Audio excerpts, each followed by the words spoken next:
റീലല്ല.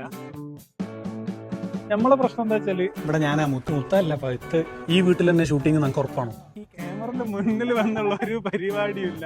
അതിന്റെ ഉമ്മനോട് നമ്മളെ റിലേറ്റീവ് ആയിട്ടുള്ളൊരു പറഞ്ഞ സംഗതി. അല്ലെങ്കിൽ ഒരു ഉമ്മനോട് പറയാൻ പറ്റിയ കാര്യം അത്. ഒരു സബ്സ്ക്രൈബറിന് ഒരു ഉറുപ്പ്യ വെച്ച് വന്നാ പോരെ. 2 ലക്ഷം ആളുടെ 2 ലക്ഷം റുപ്യ. അപ്പൊ പണിക്കൊന്നും പോകണ്ട, ശമ്പളം കിട്ടും.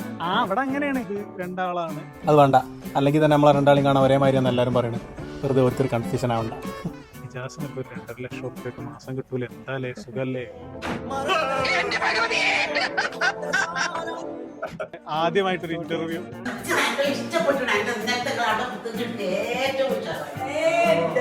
ശരി.